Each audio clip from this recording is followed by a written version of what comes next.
Sí, dibuje en un diagrama, presione la mano en las líneas de Rocío, claro, exacto. Vos tenés las ecuaciones que están acá, ¿no? Son estas dos que están acá.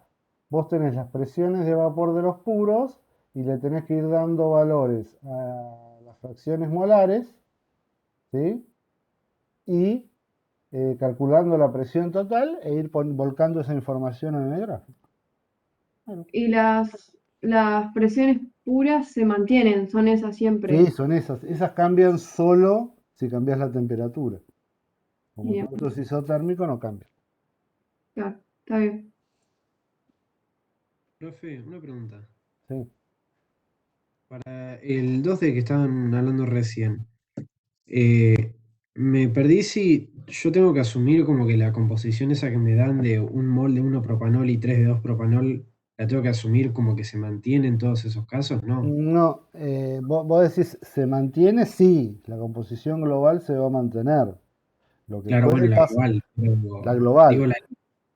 eso lo que te están dando ahí no necesariamente es la composición del líquido, ¿sí? Porque el líquido, vos podés tener un equilibrio líquido-vapor en donde esos moles se te repartan en las dos fases. Entonces, bueno, pero la composición global sí se va a mantener. ¿Sí? La composición global se va a mantener. Vos tenés que ver a cada presión en qué zona del diagrama te ubicas para esa composición global. Esa composición global vos la lees en el eje. Cuando vos tengas el equilibrio líquido-vapor, a ver, no tengo un diagrama a mano, pero vos las composiciones del líquido y del vapor las lees en el diagrama. ¿Sí? A ver si podemos ir al explicativo. Pasa que yo tenía entendido como que el eje X era la composición, digamos, o del líquido o del vapor, no la composición global. Es la composición global salvo cuando vos estás mirando las curvas de equilibrio. Cuando vos mirás las curvas de equilibrio, ahí en las curvas de equilibrio tenés que definir, es la composición del líquido o la composición del vapor, según estés en el rocío o en burbuja. Si no, a vos te da la composición global del sistema. La composición global del sistema es la composición con la cual fue preparada la solución. ¿Sí? Ahora, cuando vos estás parado sobre la línea de burbuja o sobre la línea de rocío, esas son las composiciones de esas fases. Es la composición de la línea de rocío y la composición de la línea de burbuja. A ver, esto se ve mejor mirando el explicativo. Es el explicativo 6. Entonces, digamos, si yo, por ejemplo, para 30 Tor, lo que tendría que Sí, hacer es, si yo miro, digamos, la recta de presión igual a 30 Tor, como estoy entre las dos presiones de vapor, se va a cruzar en dos puntos, uno con la línea de burbuja y otro con la línea de rocío, ¿no? miren, ¿están viendo el explicativo ahí o están viendo el seminario todavía? No, No, todavía se ve. Ahí creo que bueno, está bien. Ah, no.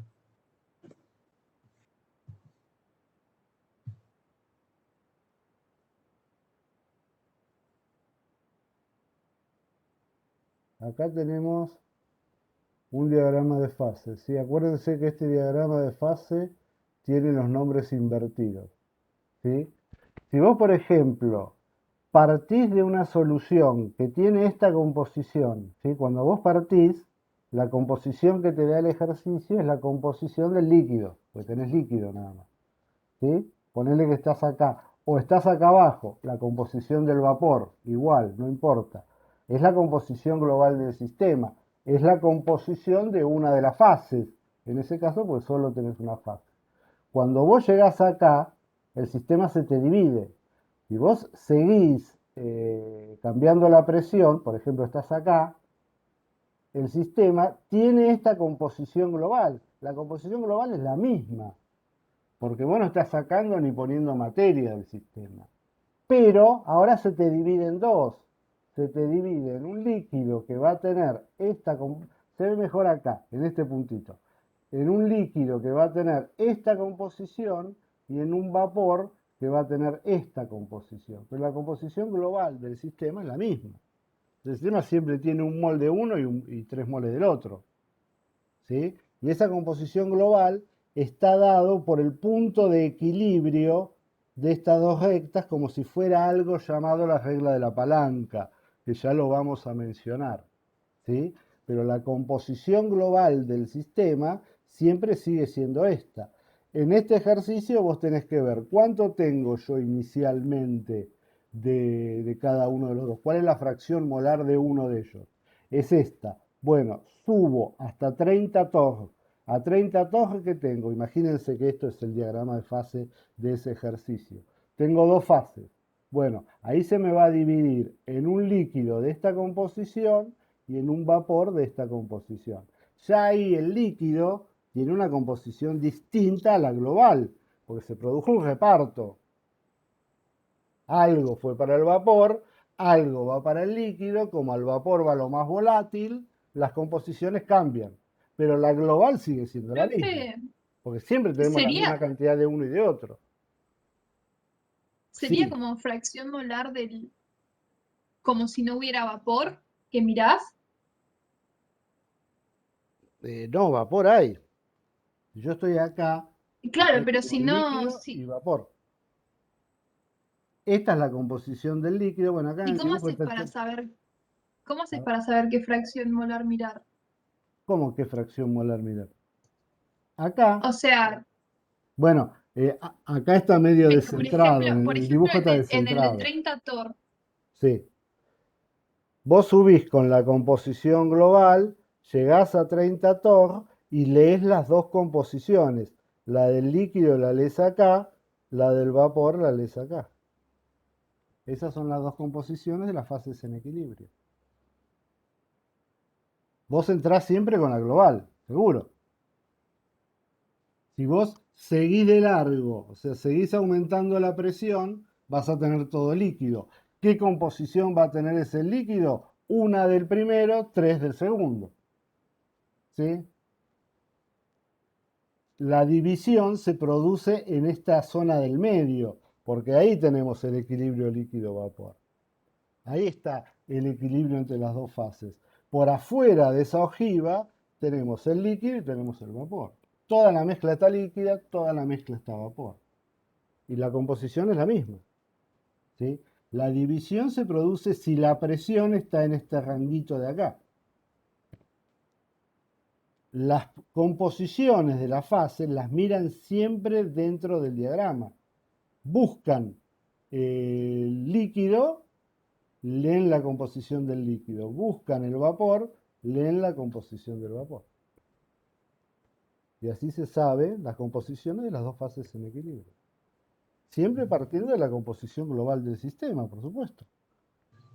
Claro, me parece que ese era el tema. Yo por lo menos no había entendido bien cómo usar el eje Sí, es de un la problema composición. típico porque no hay dos personas que lo expliquen igual esto. Eso es, yo te entiendo que puede dar lugar a problemas, ¿sí? Pero el hecho básico es este. Yo no voy a entrar mucho en los temas de destilación, porque por ahí estas cosas ustedes las ven más en química orgánica. Pero lo que tienen en el equilibrio de fases, me interesa mucho que vean la dinámica. O sea, qué es lo que pasa cuando uno va calentando, va cambiándole la presión a una mezcla. Eso es importante. Sí, y ese problema que vos me mencionás suele surgir. Suele surgir. ¿Sí? Esta composición que está acá, X, es la composición del líquido, formalmente para nosotros.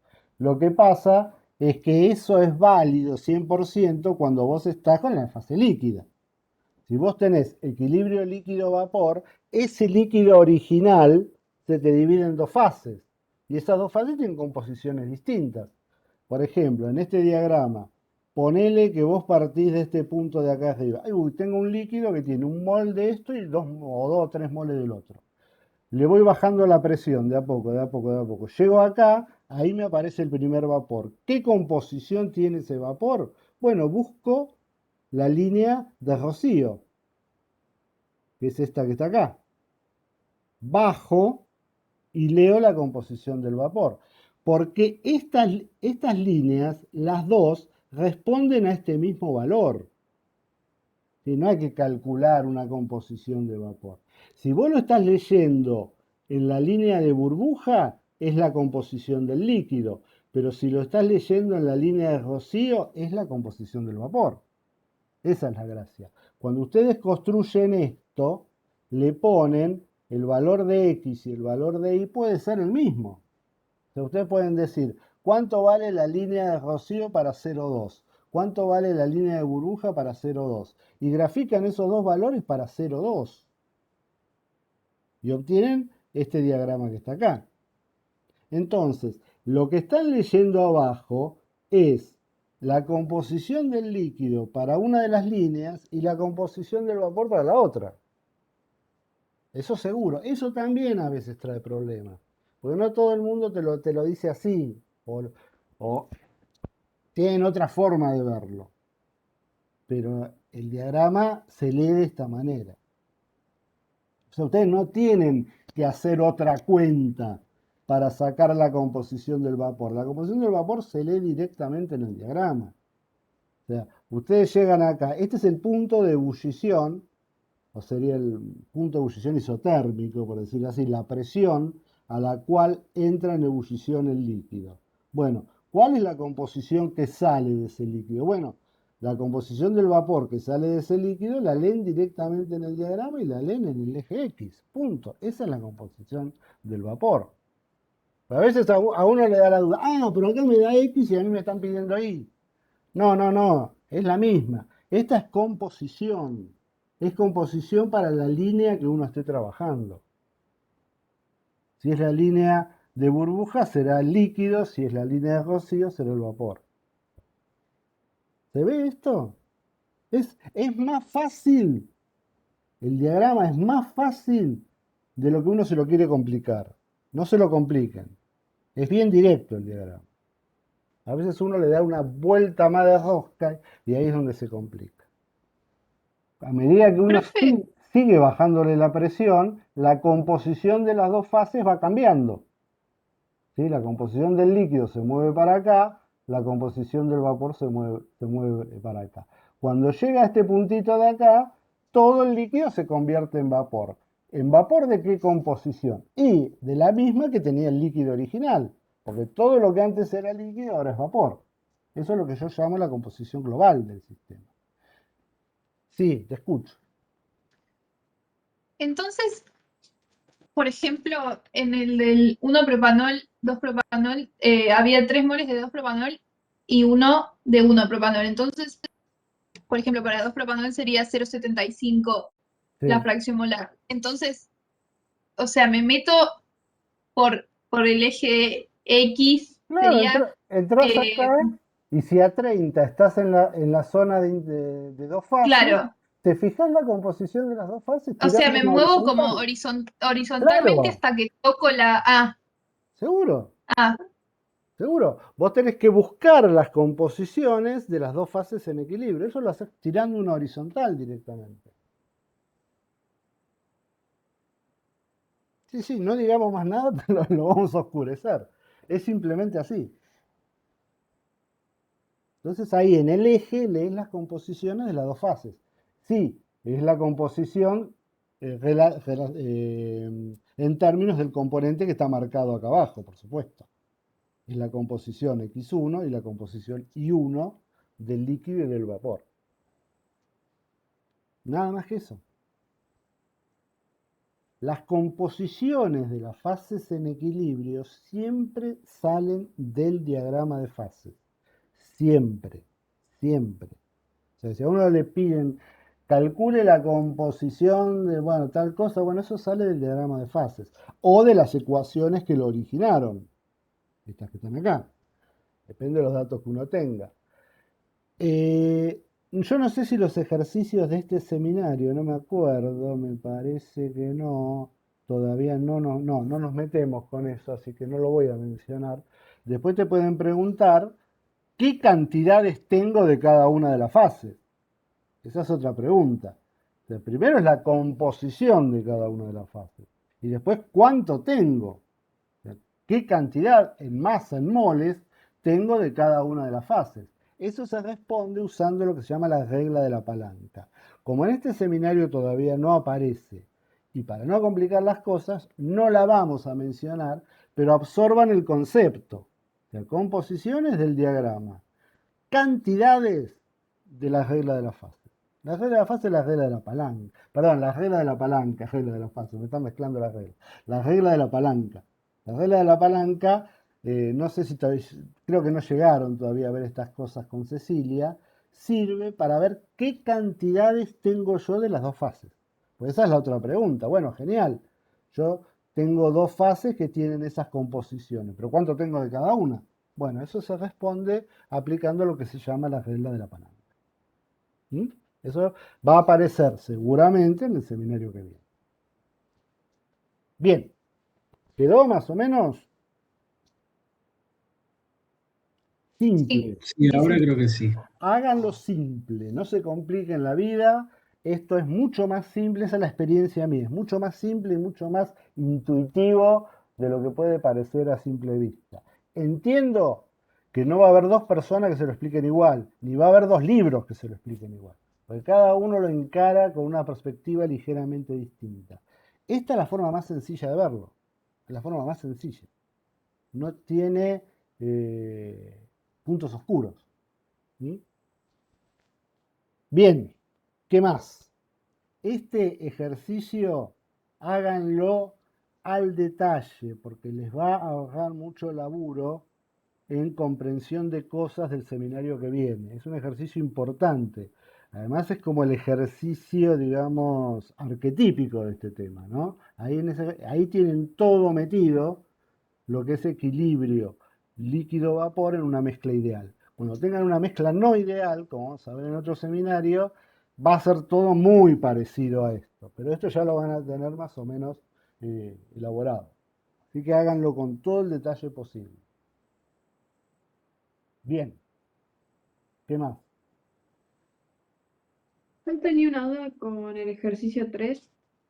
Sí, O sea, lo hice, pero no llegó al resultado y quería ver si está bien como el procedimiento, aunque sea. bueno, Em, Como te dice que los líquidos cumplen la regla de Troughton, sí, eh, bueno, apliqué la formulita del seminario anterior. sí. Bueno, Bueno, y con eso calculé las presiones como si estuvieran puros los líquidos. las presiones de vapor de los puros, Sí, y de los líquidos puros. Está sí, bien. sí, sí. Eso y bueno, con eso aplicando la formulita de la ecuación de burbuja, eh, calculé la presión de vapor y después la ¿Eh? composición del benceno en el vapor. O Sí, sea, hasta ahí, ese sería el procedimiento. seguro. Porque no sé, no me da la respuesta, no sé si. O sea, llegué como a un número muy parecido, pero en otra unidad. Es raro. Hay que dice la respuesta. Pero ¿cómo en otra unidad? Porque las fracciones molares son adimensionales. No, la presión de vapor, Ah, quiero decir. ah, está bien. Fíjate que el ejercicio no tiene indicación de unidades para la presión. Lo podés sacar en la unidad que vos quieras.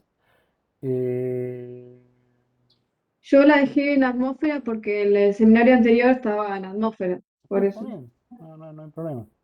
¿Y el resultado está en atmósferas? Está a ver, en Tor, creo. Sí, generalmente en este tipo de ejercicios se usa mucho el TOR, porque dan números cómodos para laburar. Pero no, no importa eso en cualquier unidad tendría que dar lo mismo. Dale una revisada, ¿sí? Eh, ¿Para que voy a chequear el seminario? Ah, me topo acá.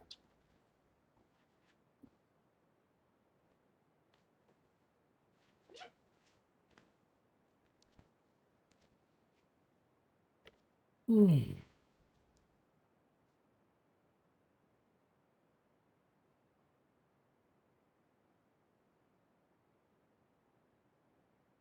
1830 TOR me da a mí.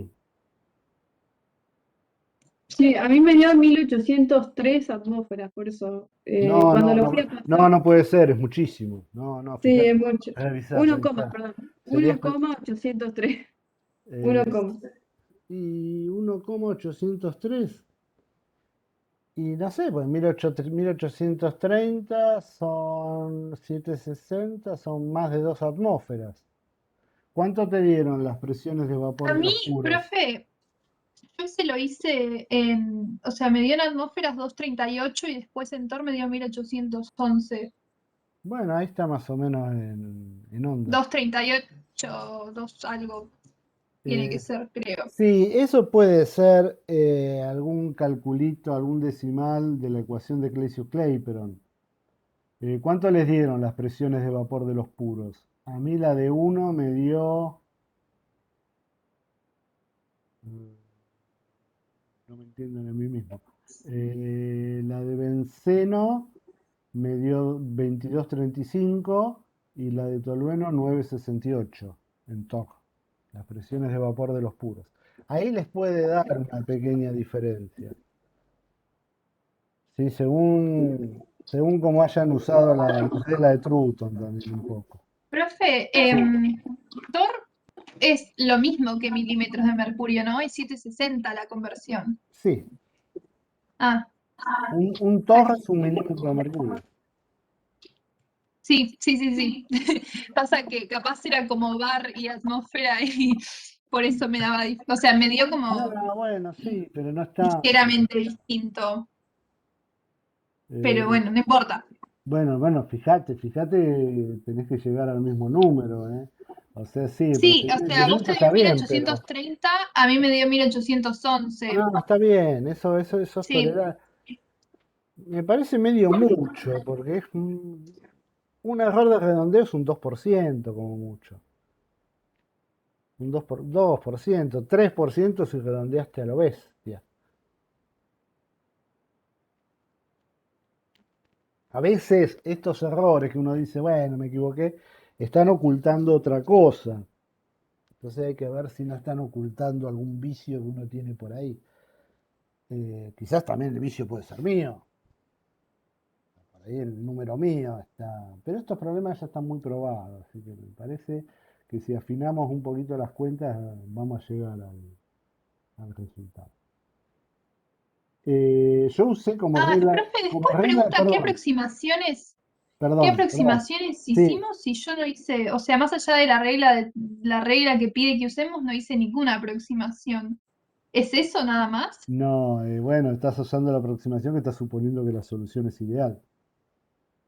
Ah, Esa es la aproximación de cabecera acá, porque el benceno y el tolueno son muy parecidos entre sí, pero eso no te garantiza que la solución sea ideal. Los está forzando a comportarse idealmente. Eso siempre es una suposición, siempre. A veces muy justificada, a veces no tanto, pero es una aproximación. Y después, bueno, todas las aproximaciones metidas, esas ya son de menor importancia, metidas en la ecuación de Clausius-Clapeyron, seguro. Pues vos al usar Troughton estás usando indirectamente Clausius-Clapeyron. Troughton lo usás para... Bueno, Troughton es otra aproximación también, porque en realidad el delta H de vaporización, eh, Troughton no es una ley, es una regla. Entonces no se tiene que cumplir rigurosamente. Vos ahí estás suponiendo que la cumplen rigurosamente. Pues hay un montón de aproximaciones metidas, pero la más importante es que el sistema lo estás tomando como ideal cuando no sabemos si lo es. ¿Sí? Acuérdense, Troughton es una regla. Uno sí, sí, sí, observa sí, sí.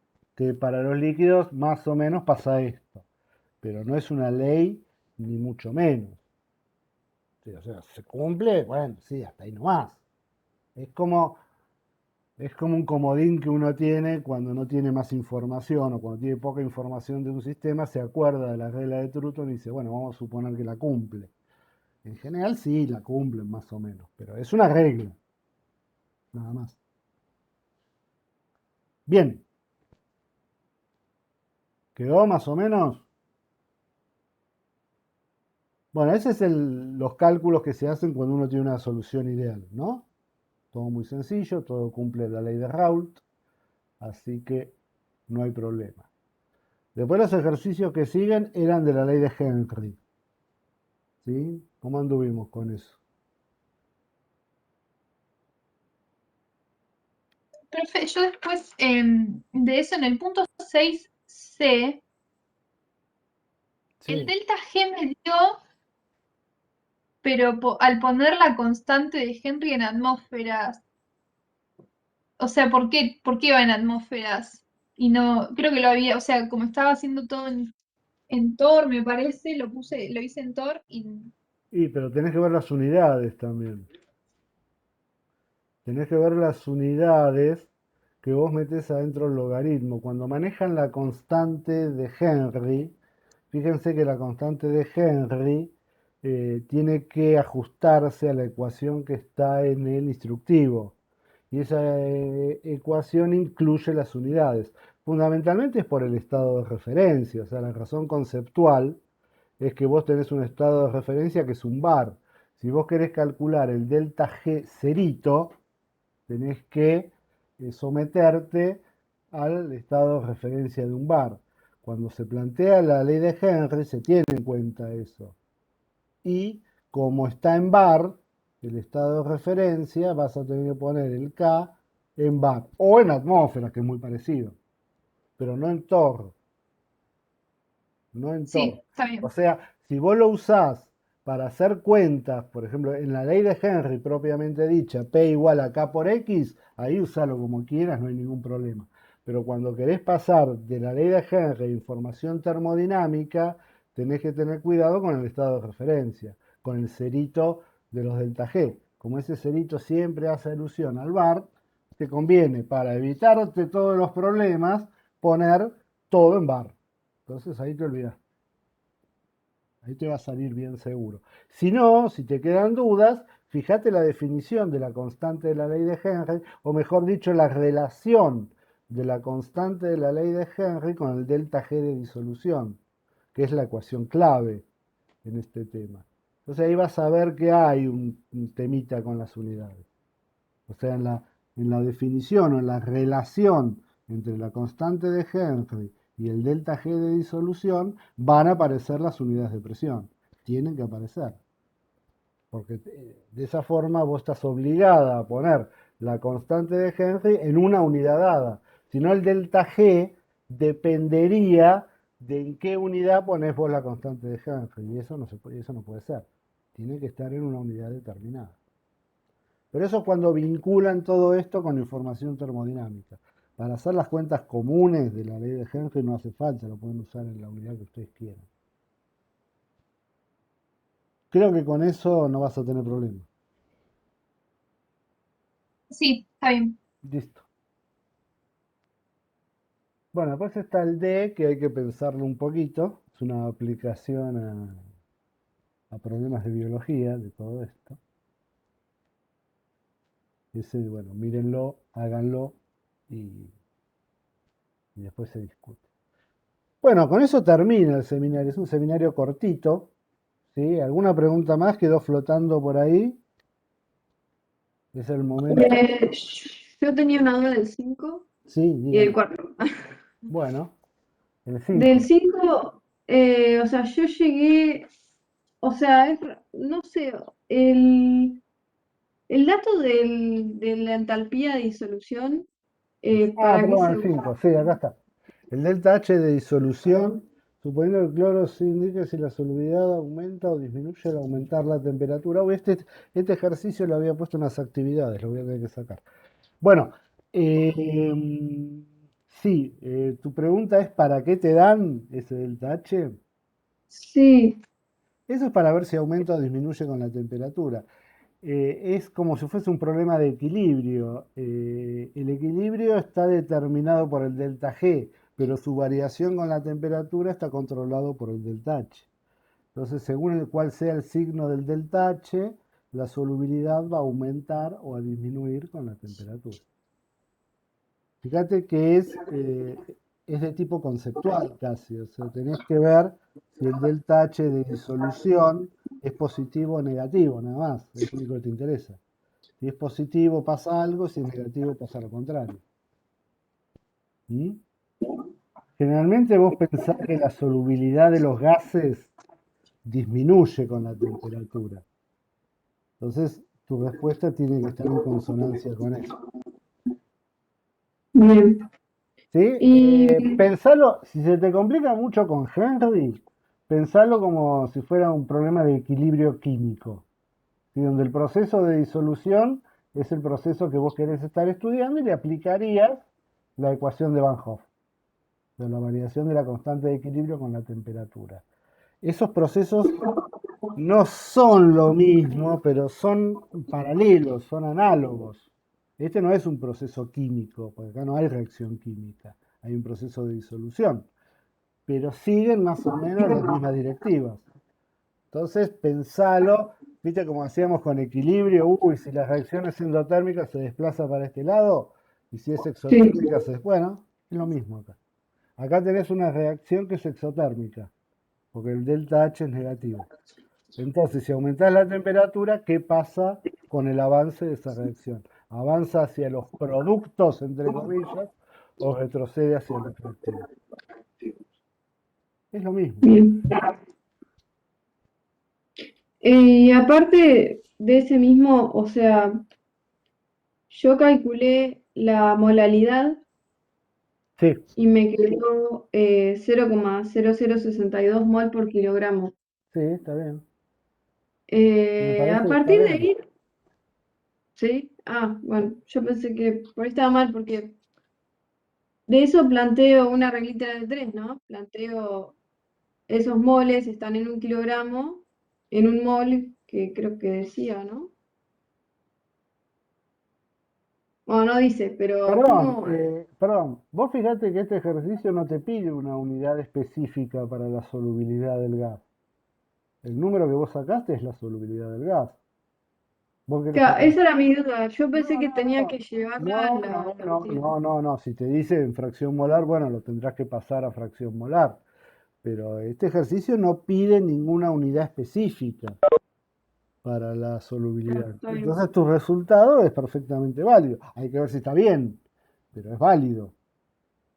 Vos lo Bien. sacaste en molaridad, o Sí, sea, mol por kilogramo. mol por kilogramo 20. de agua. Bueno, yo acá lo calculé y probablemente sea el resultado que está en las respuestas como moles de cloro por mol de agua, que es como una fracción molar. ¿Sí? O sea, yo Claro, está bien. lo saqué en fracción molar, pero fíjate que para pasarlo a molalidad necesitas el peso molecular del agua, nada más, y habría que hacer la cuenta, sí, habría que hacer la cuenta.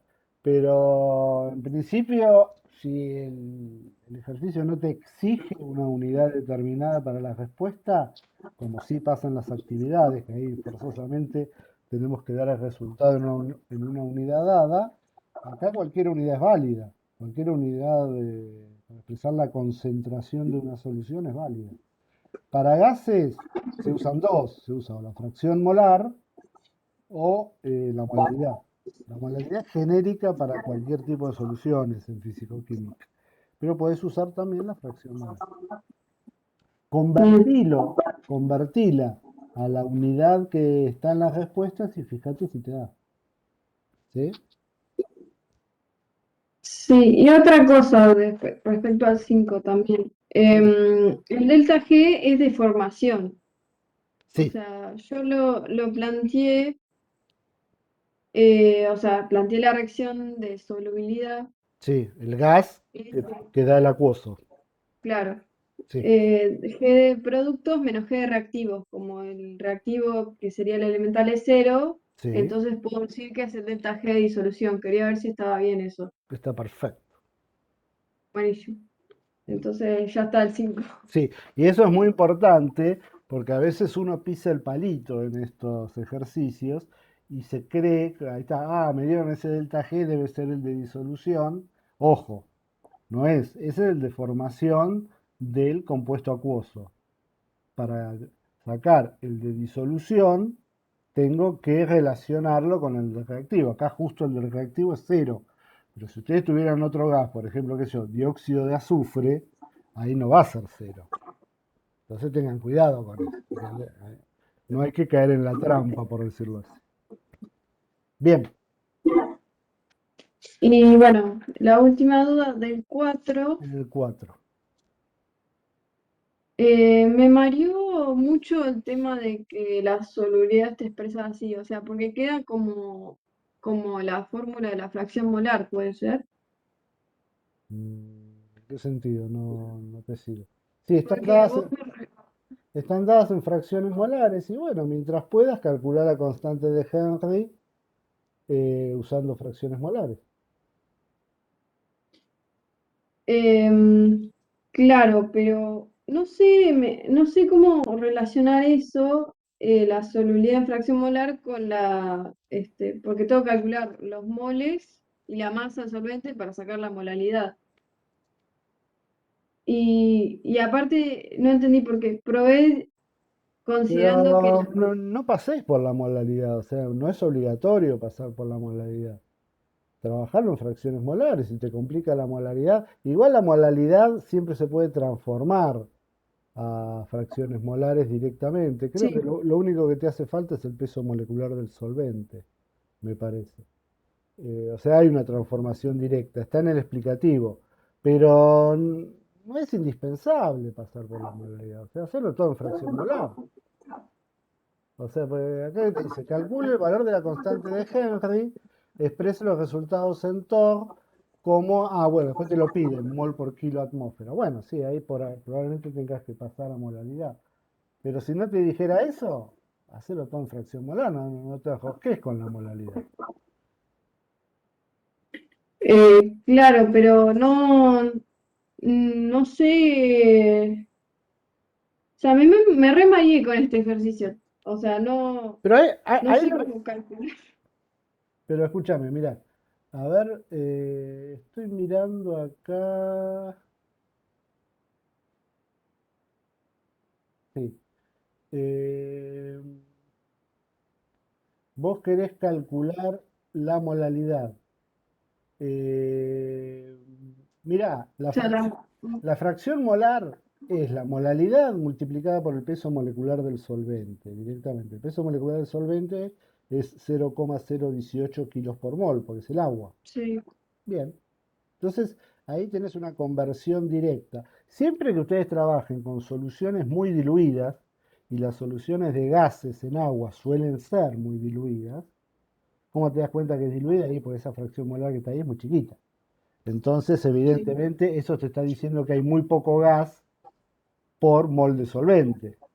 Entonces, la solución es muy diluida. Ahí la fracción molar, que es el número de moles de soluto sobre soluto más solvente, el soluto en el denominador te lo podés olvidar, porque el número de moles de soluto es mucho más Sí. chiquito que el de solvente. Entonces, en este caso, en estos casos particulares, la fracción molar es el número de moles de soluto sobre el número de moles de solvente. Mucho más fácil. Eso te evita todas las complicaciones del álgebra que tiene. Entonces de ahí directamente relacionas la fracción molar del soluto es la molaridad de la solución por el peso molecular del solvente. Entonces compartís una en otra y no tenés problema. Ah, listo, está bien. ¿Sí? Pero Sí. si el ejercicio no te pide algo vinculado en molaridad, lo podés hacer todo con fracciones molares. No hay ningún problema con eso. Eso hay que tener cuidado de la constante de Henry que uno tiene. Acá como la constante de Henry la calculás vos, bueno, calcularlo en la unidad que quieras. No hay problema. Respecto a las respuestas de este ejercicio, estoy viendo que me olvidé de hacer algo. Así que lo voy a revisar y si llega a haber algo mal, las cambio. Porque estoy viendo algo en mi solución que es como que me olvidé de un paso. Entonces, si no les da lo mismo, bueno, ténganlo ahí en stand-by, que yo lo reviso y si llega a haber algo mal, lo corrijo. ¿Sí? Bueno, Dale. ¿Quién y más? ya está, ya lo aprendí. No, ¿Vos? yo por ya está. Bueno, Entonces, damos por terminado este seminario y vamos a ver un poquito nada más del seminario que sigue, como para que tengan un poquito de material para laburar. A ver, voy a sacar esto que está acá.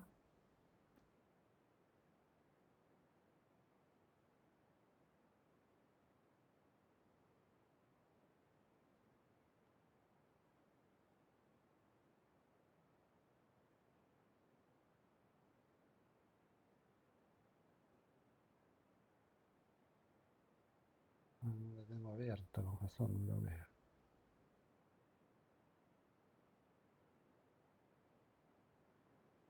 Ahí estamos. Bueno, ahora tenemos que entrar en el tema de soluciones no ideales, mezclas no ideales, por decirlo con más propiedad. Antes de meternos de lleno en el tema de mezclas no ideales, vamos a trabajar un poquito con el tema de propiedades molares parciales y vamos a definir algunas cositas que nos van a ser de utilidad más adelante. Y bueno, y vamos a ver cómo se hacen algunos ejercicios típicos de este tema.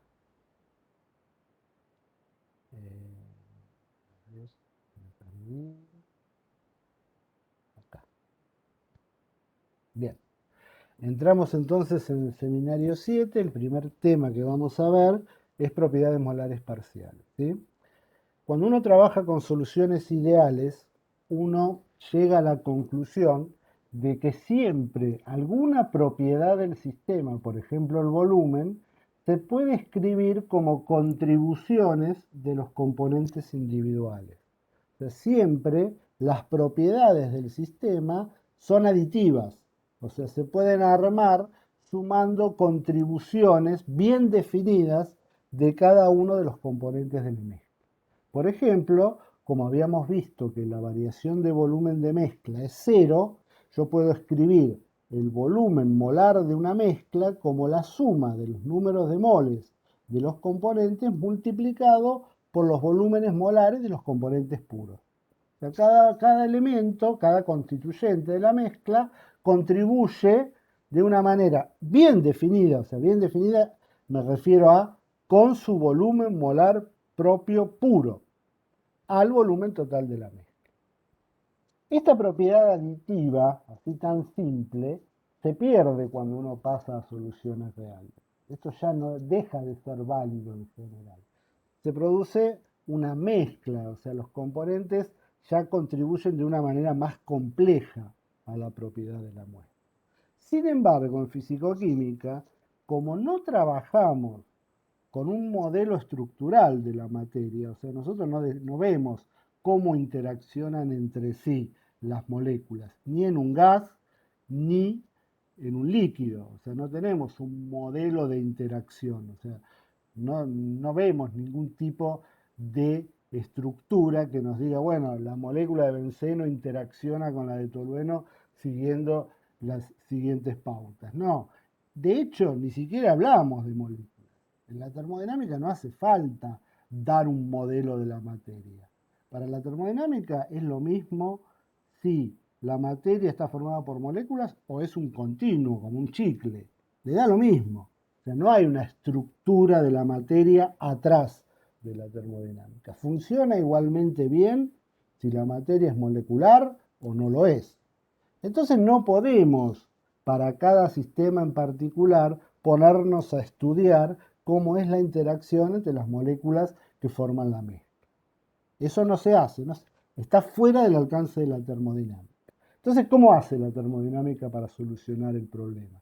Bueno, mantiene la ecuación.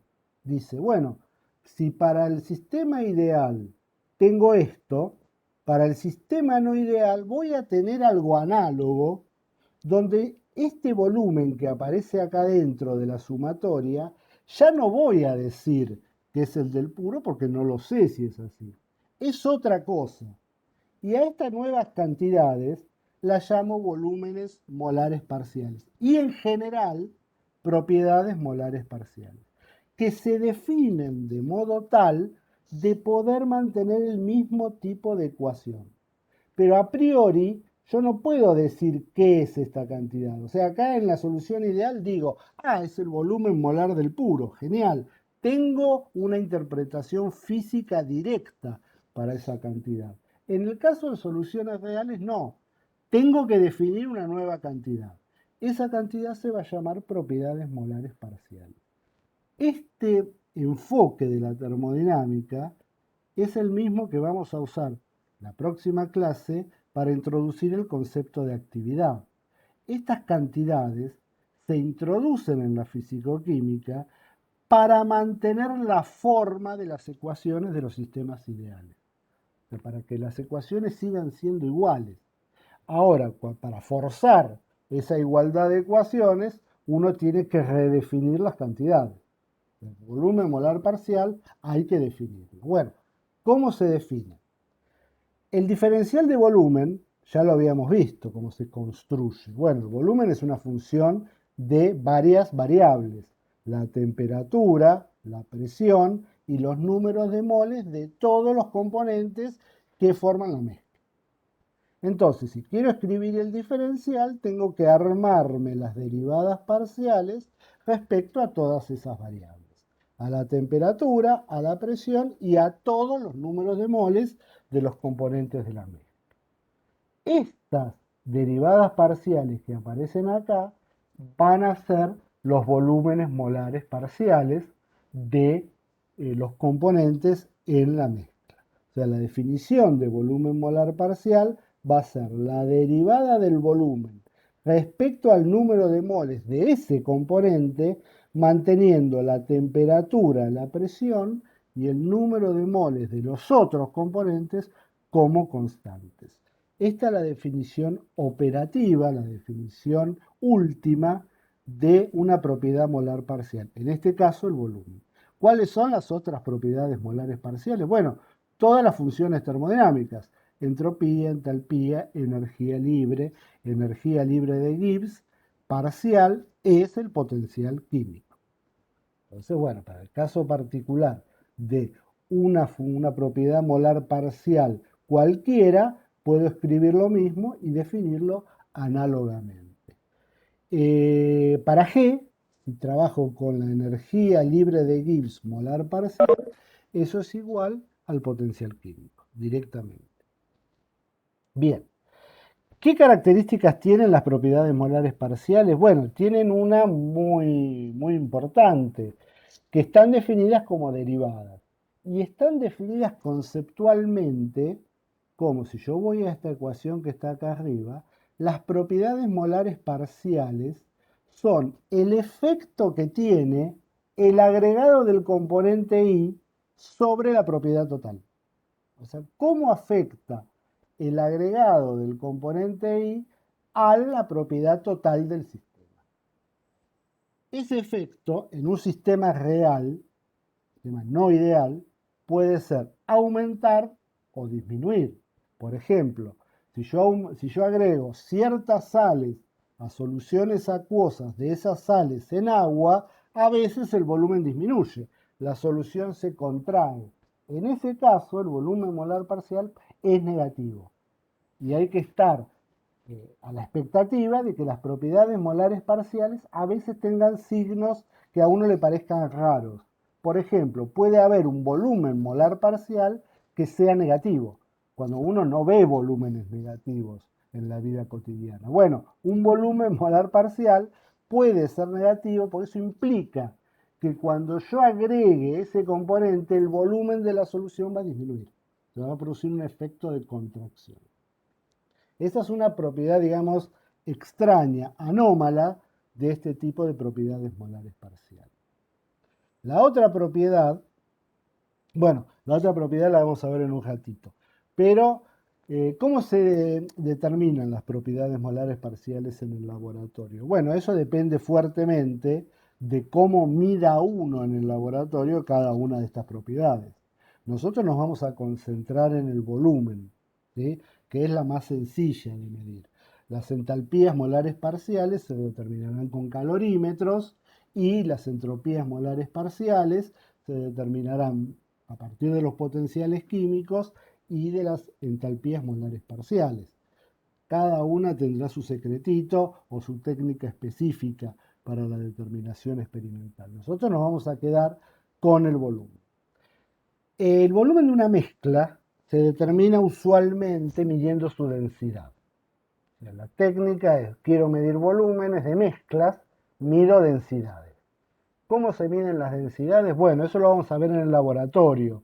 Acá dice trabajo práctico número 4, en realidad es el trabajo práctico número 5 porque agregamos 1. Entonces se nos movió 1 para arriba. Es el trabajo práctico número 5 donde vamos a hacer este tema específico y ahí vamos a ver cómo medir la densidad. En el laboratorio lo vamos a hacer usando el principio de Arquímedes, es simplemente midiendo el peso de un cuerpo dentro de la solución y compararlo con el del peso en el aire. ¿Sí? Eso es muy fácil, eso está directamente vinculado con la densidad y uno puede obtener valores de densidad en función de la composición de la solución. Prepara muchas soluciones de composición conocida y mide el peso de un cuerpo en cada una de ellas. Eso directamente permite calcular la densidad en función de la composición. Los detalles del cálculo lo dejamos para el TP. Ahora vamos a suponer que somos capaces de obtener esa información. Otra forma es usar un picnómetro. Un picnómetro es un aparatito que se sumerge en el líquido y nos da un valor de densidad directamente, ¿sí? No todos los laboratorios tienen picnómetro, el nuestro no, entonces vamos a usar el principio de Arquímedes, ¿sí? El volumen de la solución se define o es la masa de la solución sobre la densidad. Como la solución está formada por dos componentes, tenemos una mezcla binaria, vamos a tener el peso de uno y el peso de dos. A su vez, esos pesos los puedo poner en función del número de moles. El peso de 1 va a ser el número de moles de 1 por el peso molecular de 1 y el de 2, el número de moles de 2 por el peso molecular de 2. Este es el peso total de la solución, la masa total de la solución, y esta es la densidad. Bueno, aplicando la definición de volumen molar parcial, tengo que derivar el volumen respecto al número de moles. Hago la derivada y obtengo esto de acá. Acuérdense que la densidad no es una constante porque depende de la composición de la solución, una función de la composición de la solución. Por eso hay que tenerla en cuenta a la hora de hacer la derivada. Me queda esta expresión de acá. Bueno, después hay una serie de procedimientos matemáticos que hacen que esta ecuación quede un poquito más armada, ¿no? Y se llega a esta expresión que está acá abajo. Esta es la expresión final para el volumen molar parcial del componente 1 en términos de la densidad de la solución. Uno conociendo la densidad de la solución en función de la composición puede calcular el volumen molar parcial. Puede hacer lo mismo para 2. Si quiero calcular el volumen molar parcial de 2, derivo el volumen respecto al número de moles de 2 y obtengo una expresión análoga. Bueno, esto es generalmente como uno trabaja los volúmenes molares parciales. Mide información de densidad en el laboratorio, mide la densidad de la mezcla, procesa esos datos de modo de extraer de ahí los volúmenes molares parciales. El volumen molar parcial es, por supuesto, una función de la composición de la solución. O sea, va a tener un valor distinto para cada composición de la solución. Bueno, acá a continuación lo que se hace, como yo obtuve dos ecuaciones que no se ven muy amigables, esta para el volumen 1 y esta para el volumen 2, después siempre me conviene hacer una prueba, a ver si estas ecuaciones que obtuve están bien o no. Bueno, en ese caso lo que hago es armar de nuevo con estas expresiones el volumen de la solución.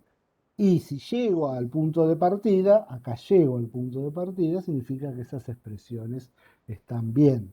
Esto hay que hacerlo siempre, cuando uno hace una deducción y lo que llega puede estar bien o mal, o sea, no me dice demasiado, conviene siempre probarlas, esas expresiones, a ver si puestas en alguna propiedad conocida del sistema, me da algo conocido. Bueno, acá sí, porque si con estos dos volúmenes molares parciales yo calculo el volumen total de la solución, me da el punto de partida. Entonces, bueno, se ve que expresiones, no sé si estarán bien o mal, pero por lo menos son consistentes.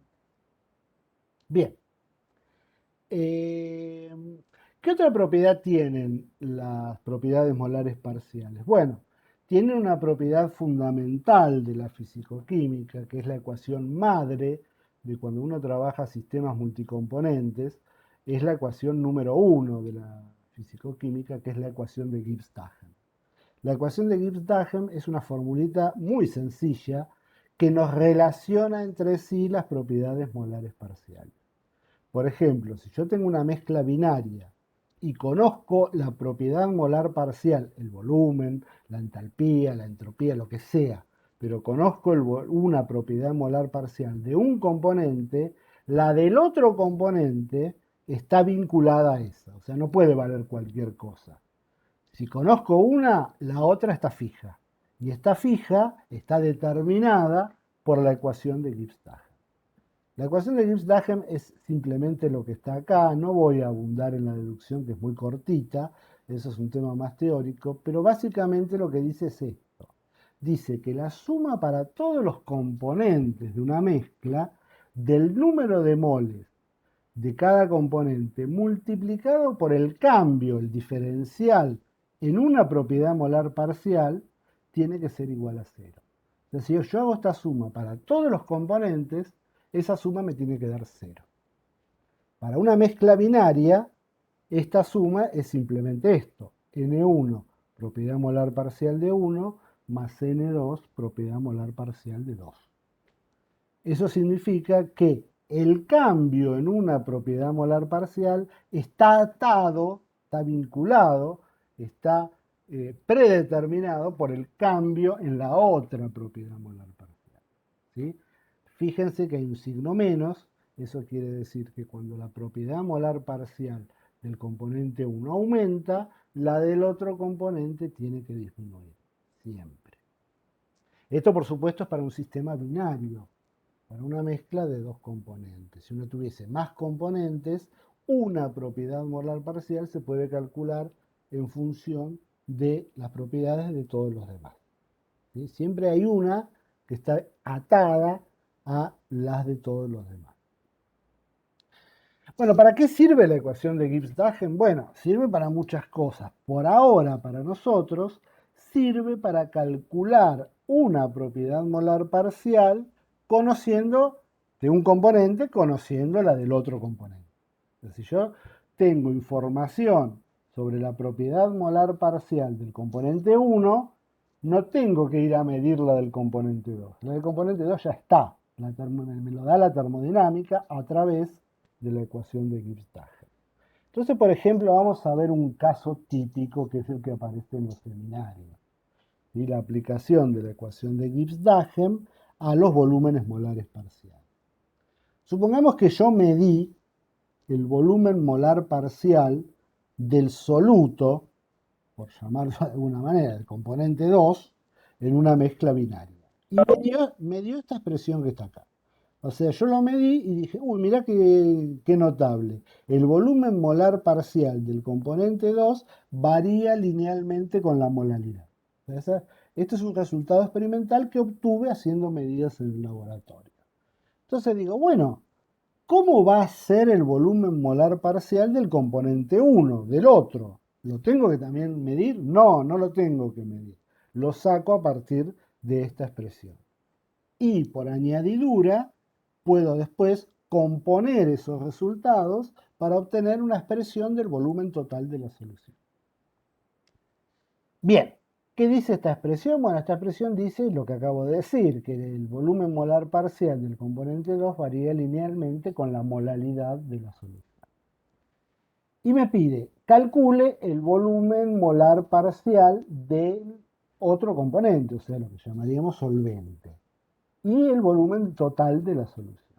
Aplico directamente la ecuación de Gibbs-Dagen y que esto quede como una regla.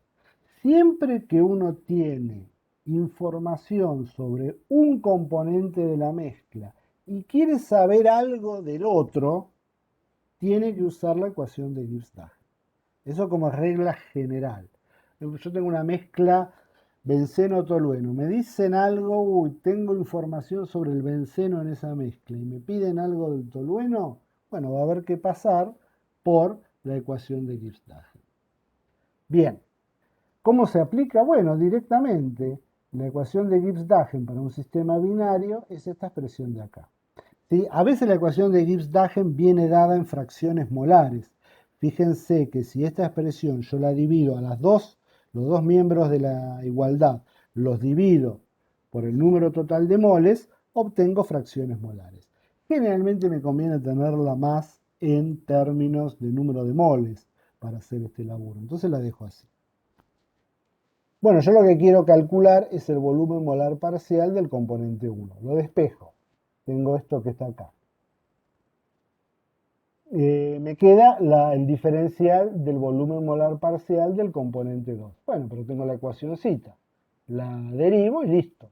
Derivando esta expresión, obtengo el diferencial de B2 es igual a B diferencial M. Esto lo puse acá. ¿Sí?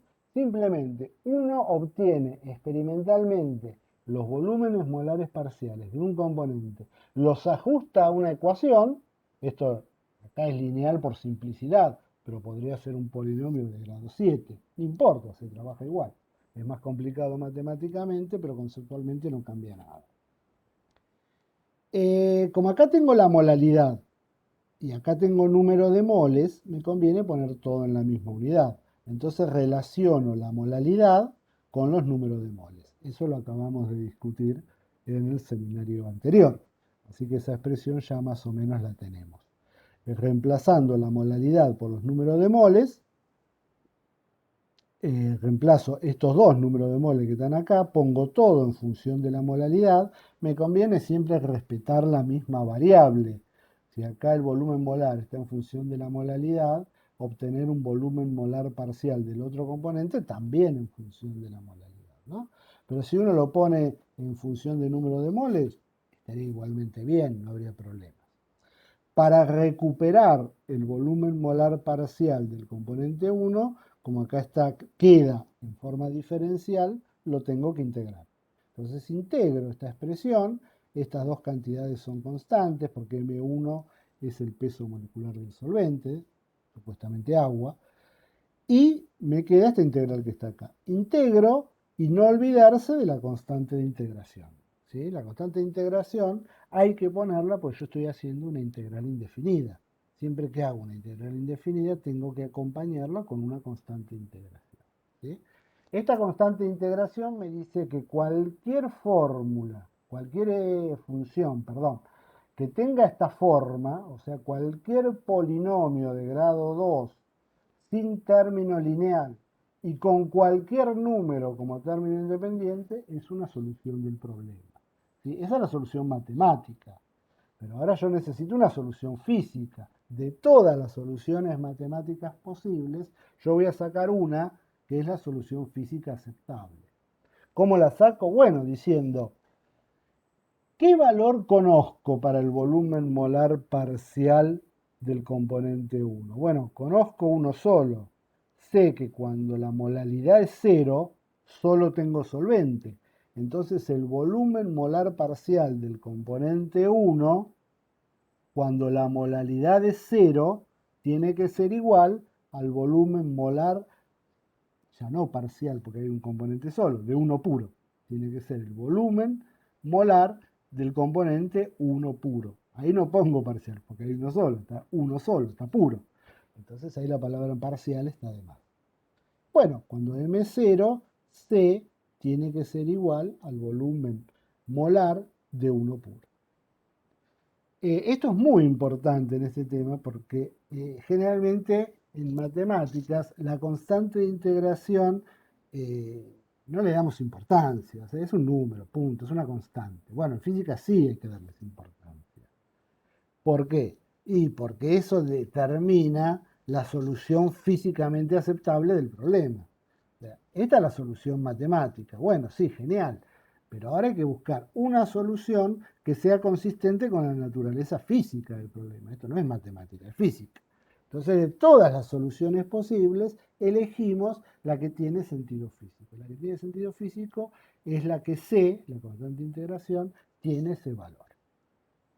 Bien, entonces me queda para el volumen molar parcial del componente 1 esta expresión que está acá. O sea, el volumen molar parcial del solvente ahora depende con la potencia 2, o sea, es una variación cuadrática, con la molaridad de la solución. Esto es simplemente una aplicación de la termodinámica. O sea, la termodinámica impone una restricción sobre las propiedades molares parciales.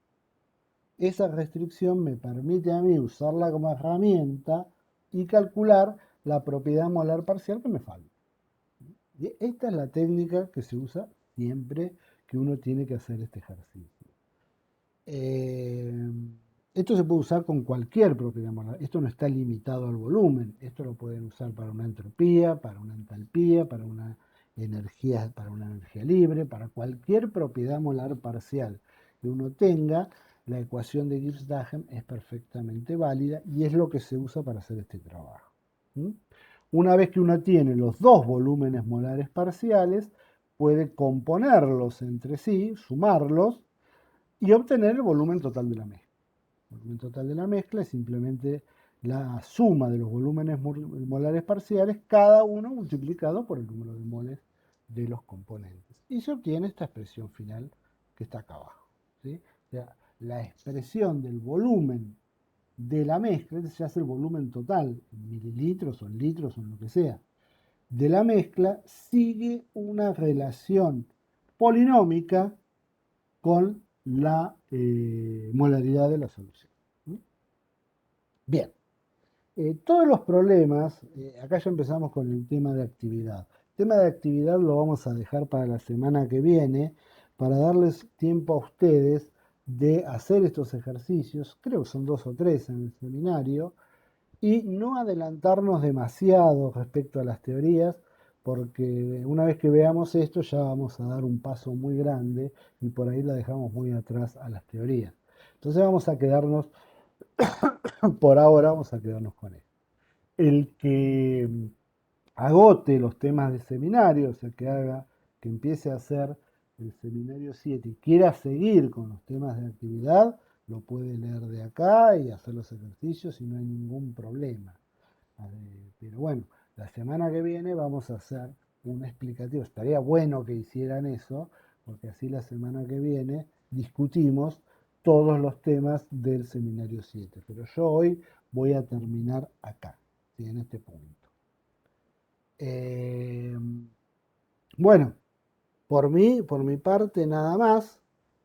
No sé si hay algún comentario que quieran hacer sobre el final, si todavía están ahí. Bueno, parece que se han ido todos. Me despido. Profe, antes, ¿se puede preguntar del seminario 5? Sí, cómo no, claro. En el 7, yo vi que me respondiste que estaba bien el procedimiento para obtener la expresión que relaciona la KP con alfa. Ya, sí. Bueno, pero no sé, no sigo la respuesta, no sé qué tendré mal. En el B, cuando calculo la K a 1000 Kelvin, que es la que voy a usar para calcular el alfa, ¿no? Sí. Lo hago con la expresión de, bueno, delta G igual a menos RT logaritmo de KP. De ahí despejo KP Pero para 1000 Kelvin. para un cachito, para un cachito, para un Sí, cachito. Me estás preguntando el inciso B. El inciso B es sí, calcula el grado de disociación del metano a 1000 Kelvin y una atmósfera de presión total. sí. Ajá. Eh,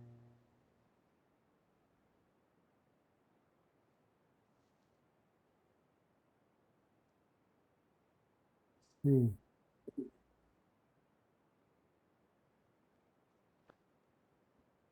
Para que me interiorizo bien en el ejercicio.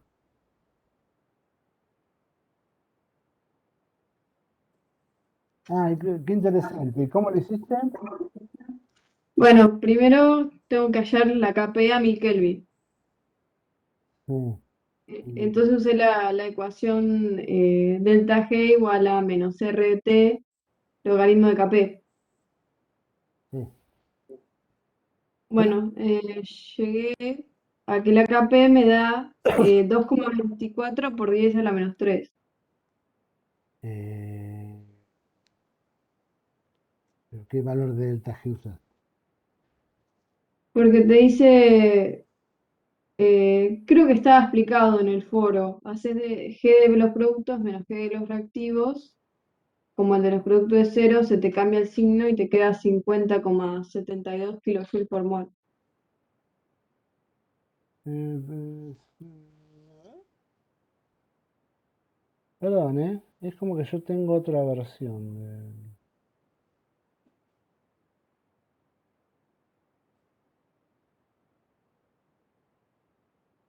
O sea, vos tenés el dato del delta G. Sí, te dice el delta G de formación. Ah, yo tengo el delta H de formación. ¿Es el Ah, del no sé. metano? ¿Es el del metano? Sí, ¿Cómo puede ser? Curioso. por ahí tengo descargado un seminario viejo. No, no, Tal no, vez. no, no, veamos, pará. Yo estoy abriendo el mismo que tenés vos. Bueno.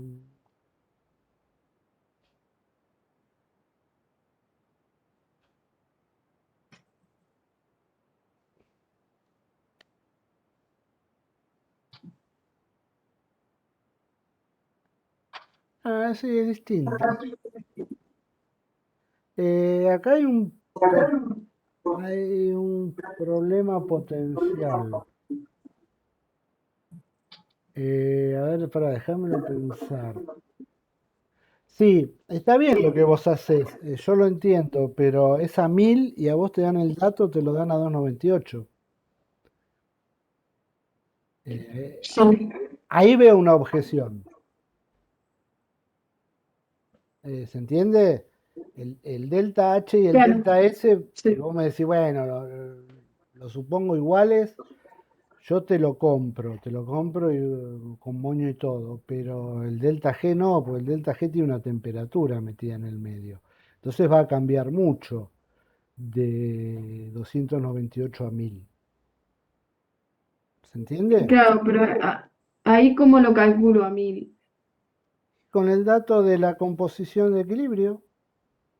Ah, para eso era.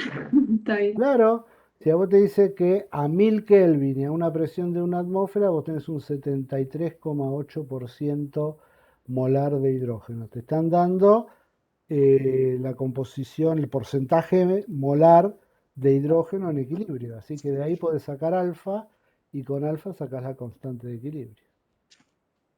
O no pases por alfa, Ah, si no tenés gato. por otro, claro, es otra forma de obtener KP. Claro, en este problema es la única. Eh, Ah, está bien, En claro. este problema es la única porque vos no tenés la información. Estaba pensando para qué cuernos te doy el delta G a 298. Es una excelente pregunta. Ah, sí.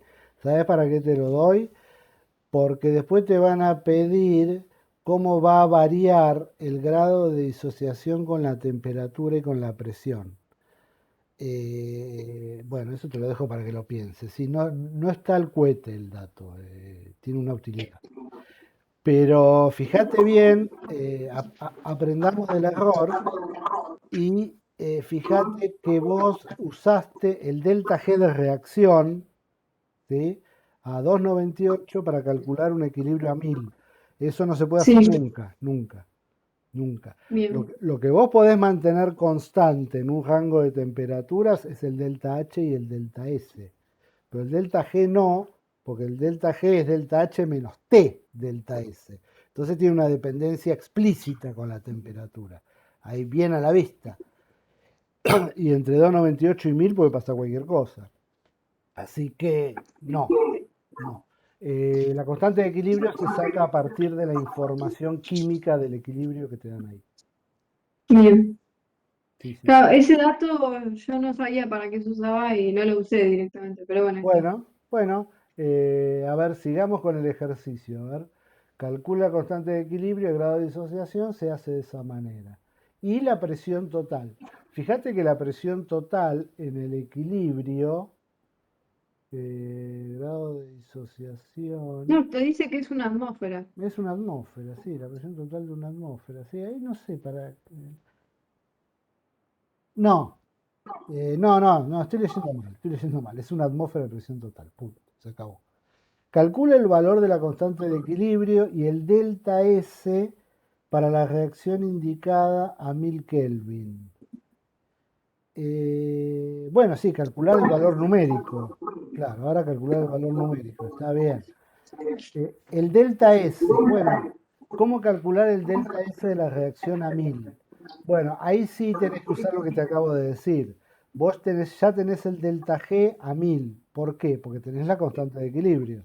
Entonces, aplicando menos RT logaritmo de la constante de equilibrio, sacás el delta G. Como vos tenés el delta G de la reacción a 1000 y tenés el delta G de la reacción a 298, eso te da el delta H de la reacción. ¿Por qué? Porque tener los delta G a dos temperaturas equivale a tener la constante de equilibrio a dos temperaturas. Sí. Entonces, si tenés la constante de equilibrio a dos temperaturas, la ecuación de Van Hoff te da el delta H. Bien. Entonces ahí sacás el delta H de la reacción. Una vez que tenés el delta G a 1000 y el delta H de la reacción válido a todas temperaturas, sacás el delta S. Sí, eso lo tenía anotado también. Bien, bueno, genial. Fíjate que estamos haciendo la suposición implícita, que es la que se suele hacer, que el delta H y el delta S varían muy suavemente con la temperatura. Sí. ¿Sí? Bien. Bueno, una vez que tenés el delta H, sin realizar cálculos numéricos, indique claramente cómo variará el grado de disociación con la temperatura y con la presión. Bueno, acordate que siempre la constante de equilibrio varía con la temperatura a través del delta H. ¿Sí? Si la reacción es endotérmica, un aumento de la temperatura favorece la formación de productos. Y si es exotérmica, al revés. Y después el grado de disociación está vinculado con la constante de equilibrio. Fíjate que puede tener alguna dificultad en esa pregunta. ¿Dónde tengo este ejercicio? Acá está. Fíjate que a una temperatura dada, la constante de equilibrio es constante, es fija, tiene un valor fijo. Pero en la expresión de la constante de equilibrio aparece el grado de disociación y la presión total. ¿Por qué aparece la presión total acá? Porque aumenta en 1, cambia el número de moles de gas. Si la reacción no cambiara el número de moles de gas, la presión no aparecería en la expresión del Kp. Pero en este caso sí hay un cambio en el número de moles de gas y la constante de equilibrio incluye una presión en su expresión. ¿Eso quiere decir que la constante de equilibrio varía con la presión? La respuesta es no. La constante de equilibrio para un sistema de gases ideales es función solo de la temperatura. Esto confunde, porque vos cuando ves la expresión de Kp, te aparece una presión. Entonces decís, claro, a diferentes presiones, diferente valor de Kp. No, la presión, no, la constante de equilibrio no cambia con la presión. Entonces, ¿qué pasa? ¿Cómo se explica eso? Bueno, cuando vos cambiás la presión, cambia el grado de disociación también. El grado de disociación sí es función de la presión. El grado de disociación y la presión cambian de modo de mantener la constante de equilibrio constante. ¿Sí? La constante de equilibrio para este tipo de sistemas ideales no es función de la presión. De hecho, si el sistema no fuera ideal, también, pero bueno, todavía no vimos sistemas no ideales, entonces no digamos nada. Para un sistema de equilibrio de gases ideales, la constante de equilibrio solo es función de la presión, de la temperatura, perdón. Ya vengo diciendo, ya digo cualquier cosa. Es función de la temperatura. Si la temperatura no cambia, la constante de equilibrio no puede cambiar. Eso es como una escritura sagrada para nosotros, ¿no? Eso es la ley cero de todo esto. Si aparece una presión dentro de la expresión de la constante de equilibrio, tiene que cambiar alguna otra cosa para mantener la constancia de la constante de equilibrio. En este caso es el grado de disociación. O sea, en diferentes presiones va a haber diferentes grados de disociación. Pero la constante de equilibrio va a valer siempre lo mismo a la misma temperatura. Esa es como la conclusión de oro de este ejercicio, ¿sí? Y es lo que uno se tiene que llevar. ¿Quedó? Sí, se entendió. Bien, gracias. Esto es muy, pero muy importante porque esta es la aplicación de todo lo que vimos hasta este punto a un caso de equilibrio químico. ¿Sí? Sí. Bien. Y del 8 de ese mismo seminario, bueno, tampoco llegó al alfa. Em, Sí, a ver. ese ejercicio tiene una estequiometría media cruzada, porque aparecen coeficientes estequiométricos medio raros, pero ahí el problema te ayuda diciéndote que el grado de disociación va a ser muy chiquito. Entonces podés hacer alguna simplificación. Sí, yo llegué a la expresión que está en el foro, que es la habías Bueno, respondido. O sea, bueno, llegué a esa expresión, pero por ahí el error que tengo es en la KPA 2300, ajá. sí. Em, Yo me parece, está bien. sí, acá la calculé. 2,08 por 10 a la menos 3. Ah, me dio eso también. Bueno, entonces No Sí, a deben mí también tener, me dio eso. deben tener un problema, o siempre repito, quizá el problema lo tengo yo, con alguna de las cuentas que involucran el grado de disociación. Puede ser que sea la PCito.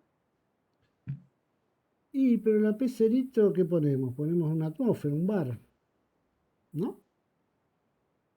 No, porque la otra vez, la clase pasada, creo que había dicho que se consideraba un bar, pero bueno, igual aunque no cambie mucho, por ahí No, no, influye en el resultado. quedemos claro en esto, P0 es un bar, ¿sí? O sea, eso es como innegociable, porque el estado de referencia no se puede ir cambiando.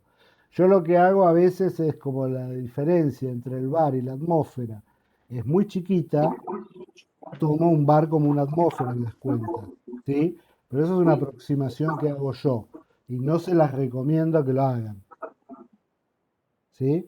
Si la quieren hacer, Bien. no les van a cambiar mucho los números, ¿sí? Son vicios que tengo yo que soy de otra época. En mi época el bar no existía, existía la atmósfera. Entonces todo esto del bar a mí me suena como un modernismo medio el cohete. Pero bueno, está bien, es un bar. Entonces quedémonos todos con un bar y seamos todos felices con el bar. Pero no te cambia mucho los números, ¿sí? Te cambia el segundo decimal, ponele. Así que no creo que sea ese el problema. Igual, yo eso no lo usé hasta la última etapa. Así que no veo que tenga mucho. Yo creo que el problema puede estar más bien en la estequiometría de la reacción, eh, porque bueno, aparece un medio de oxígeno, depende de cómo la hayan planteado. La pueden plantear como a ustedes se les ocurra la estequiometría de la disociación del agua. Pueden disociar una de agua, pueden disociar dos de agua. Es lo mismo, al final se tiene que obtener el mismo número. Pero por ahí uno metió la pata en eso, ¿sí? Como el grado de disociación es mucho menor que uno, la fracción molar de agua en el equilibrio va a ser prácticamente 1. La fracción molar de hidrógeno va a ser el grado de disociación y la fracción molar de oxígeno va a ser el grado de disociación sobre 2. Si te sirve esos datos, genial. Si lo hiciste de otra manera, no importa. Se puede hacer de otra forma. Pero son como las conclusiones que uno va sacando a partir de lo que ve en el enunciado.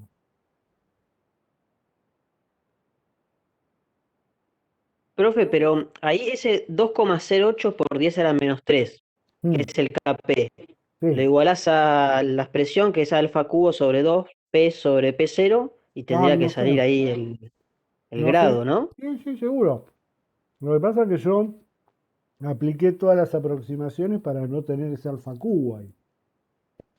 Ah, Porque porque ese alfa cubo yo ya. llego a un, yo Sí. llego a un alfa de 0,034.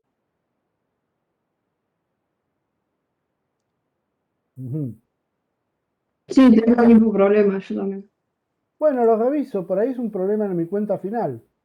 Pues yo recién hice una cuenta al final de todo. Reviso el número. Dale, Eh, buenísimo. ¿Cuánto les dio? ¿A los dos les dio lo mismo? ¿Les dio lo mismo a los dos? A ver si va ahí hago la cuenta de nuevo para chequear. A mí me da 4 por 10 a la menos 3. Pero por ahí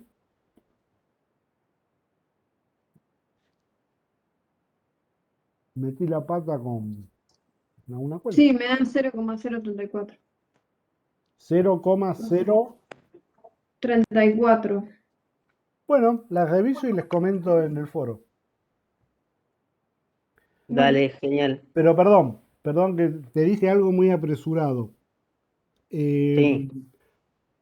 yo llego a un alfa a la 3 medios, sí, eso es ineludible. Vos me hablaste de un alfa al cubo. ¿Cómo? Eh, claro, alfa al cubo sobre 2 por P sobre P0 igual a 2,08 por 10 a la menos 3.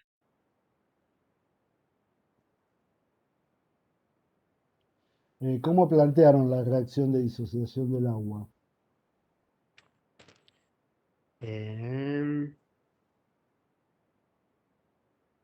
Dos aguas Claro, ahí, bueno, y se descomponen dos hidrógenos bueno, y un oxígeno. eh, permitime, nos va a servir para algo importante esto. Eh, Fíjate que a vos te dicen que el delta G para la reacción de disociación es de 118,08 kilojoule por mol de agua. ¿Sí? Ese mol Sí. se refiere a agua. Vos estás disociando 2 de agua. Entonces tendrías que multiplicar por 2. Y ahí Ah, bien, bien, ahí bien. ahí te va a dar. Sí, ese es otro tema que nosotros nunca mencionamos y es por mol de quién. Porque cuando estás en reacciones, vos tenés que ver ese mol que te aparece ahí, ¿a quién se refiere? Bueno, en este caso se refiere al agua, pues es la reacción de disociación del agua, se refiere a mol de agua.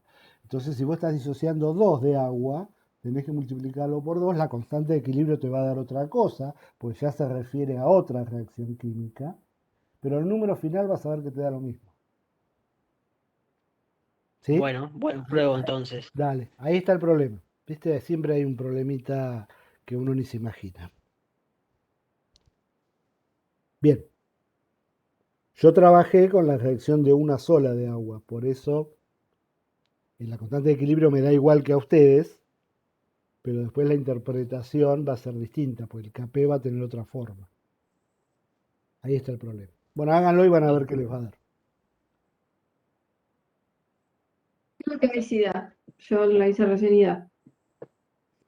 Con eso. ¿Haciendo eso? ¿Ya hiciste la Sí, cuenta? sí, sí era multiplicar por 2.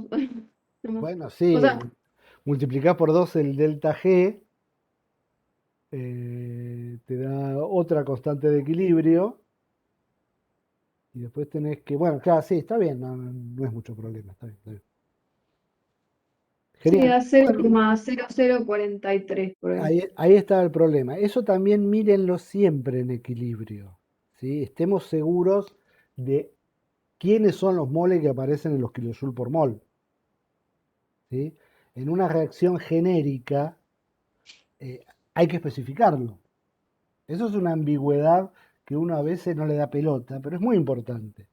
Porque vos te dan una reacción genérica donde hay muchas cosas con diferentes coeficientes estequiométricos y te dicen, bueno, para la reacción tal como está escrita, el delta G vale tanto por mol. Pero si vos multiplicás a la reacción por un número arbitrario, ese delta G también se te multiplica por ese número.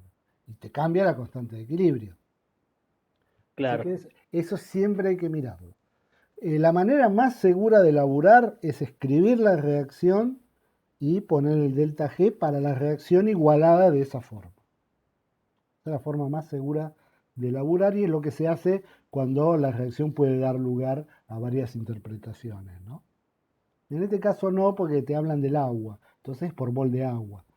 Pero siempre hay un margen de incertidumbre. Bien. Bueno saberlo eso. Problemas, sí, ese es un problema importante que va a aparecer el año que viene también en cinética.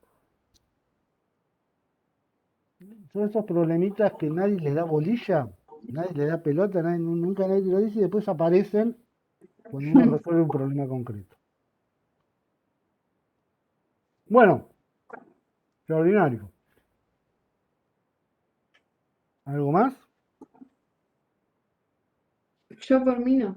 Bien. Gastón, No. ¿listo? Bueno, cualquier cosita quedamos en comunicación. Yo voy a estar medio atorado estos días, pero por lo menos una vez por día voy a entrar al foro. Así que cualquier duda que aparezca, lo vemos por ahí. Avancen todo lo posible y el lunes, si llega a haber alguna novedad respecto a los laboratorios, les aviso el lunes. Antes no me voy a enterar de nada. ¿Mm? Bueno, Cualquier duda que tengan Buenísimo. con los informes también, ustedes tienen manera de contactar a Ignacio. ¿Sí? sí, por el foro. Bueno, le pueden mandar un consulta respecto a la parte de laboratorio, se las pueden mandar también a él. ¿Sí? Por si yo tardo en contestar, ahí tienen una respuesta más rápida. Bueno, chicos, Bueno, Dale, nos listo. vemos. Gracias, profe. No, por favor, a ustedes. Hasta luego. nos vemos. Chau, chau.